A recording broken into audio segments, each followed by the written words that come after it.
What's going on, guys? Sports Snippets. Dennis Sullivan. It is late night on a Monday. I want to spend a few moments with you discussing that game that was played on Sunday night. Miami Dolphins 16, Pittsburgh Steelers 10. Before I get started, if you do like the content of this particular video, you know what to do. Go ahead and hit that thumbs up. That would be outstanding. Feel free to subscribe as well to my channel, as I will be recapping all the Dolphin games, and we'll talk about other stuff too. So let's get started. This was a game that I would say the best way for me to explain how I feel about this win, this Dolphin win, snapping a 3-game losing streak, putting them now over 500, 4-3. Got to be happy about that. Of course, happy with the win. Strangely enough, the final score of 16-10 was also the halftime score. Since it was a night game, right, Sunday Night Football, I was doing my normal Sunday night laundry routine.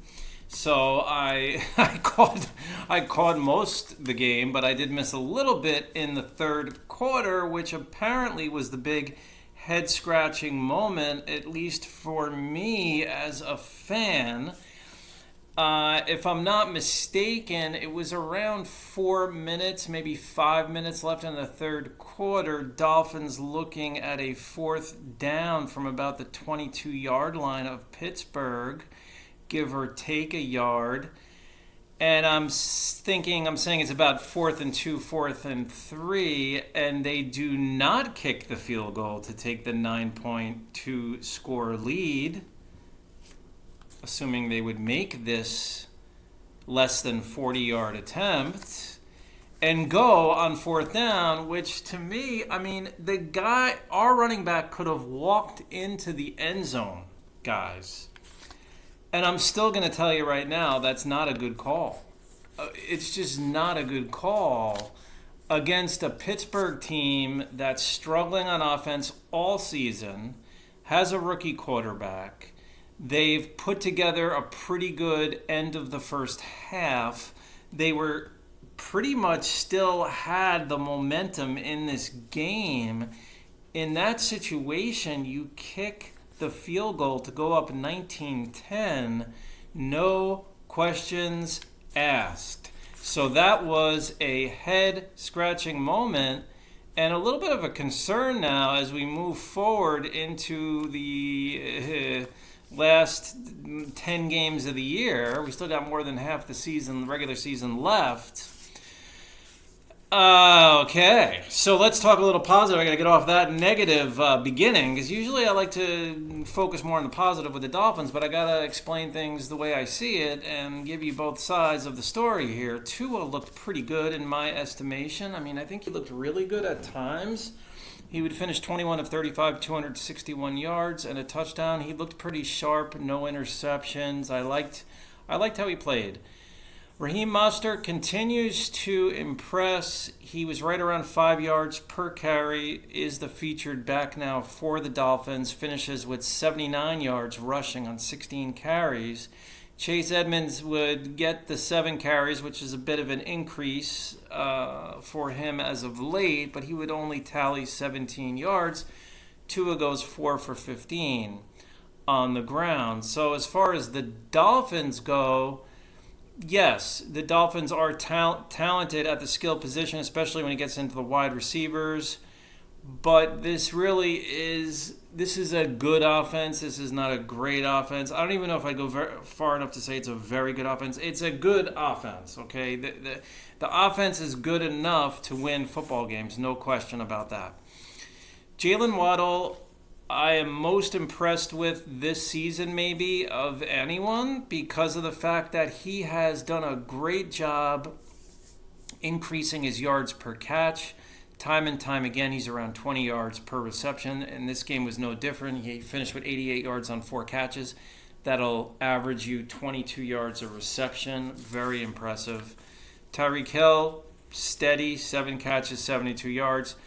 We saw a little bit more of Trent Sherfield get involved with the offense in the passing game. 3 receptions, 44 yards. Mostert had the backfield, 4 for 30. He had the touchdown reception.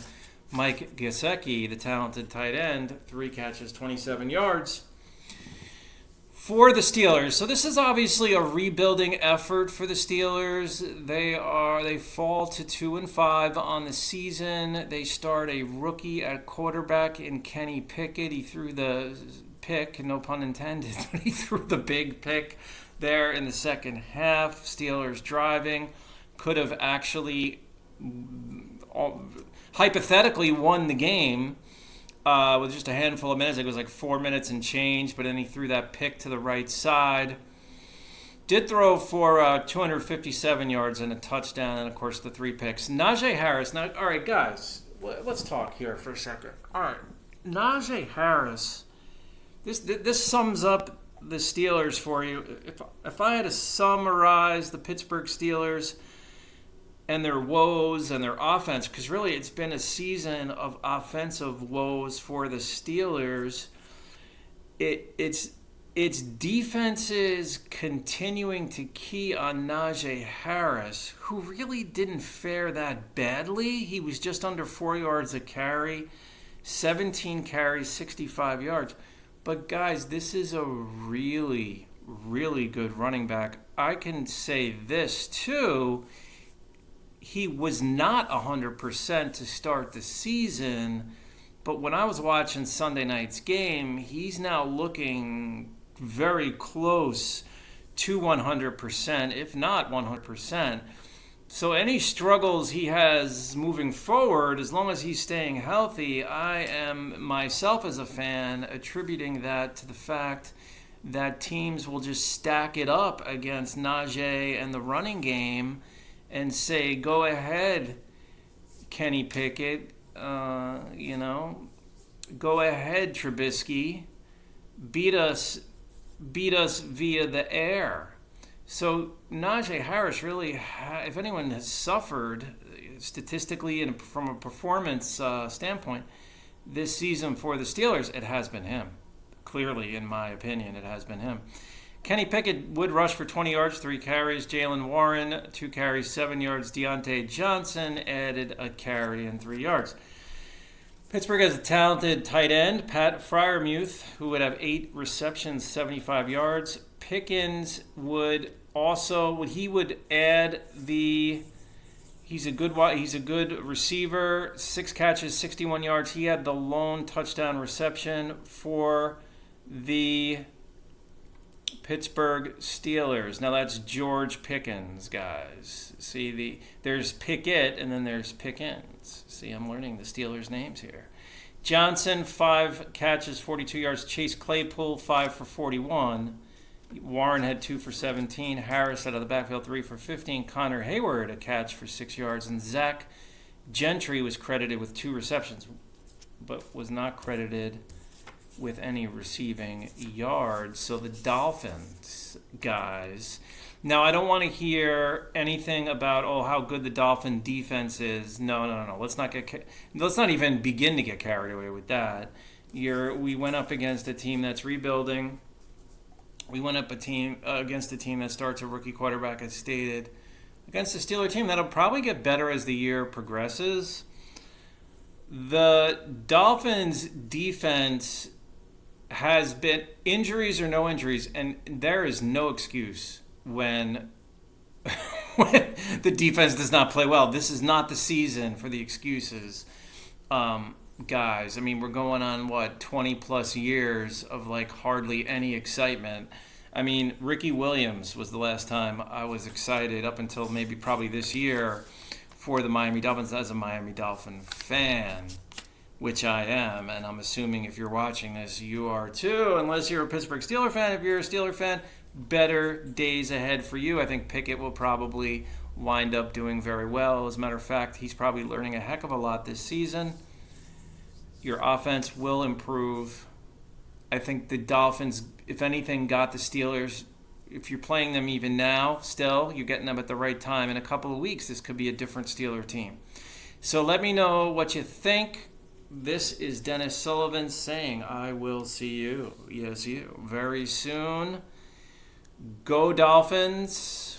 4-3. Here we go. Can they win 10? Can they win 9? We'll see. Let me know what you think. Talk to you soon. Bye for now.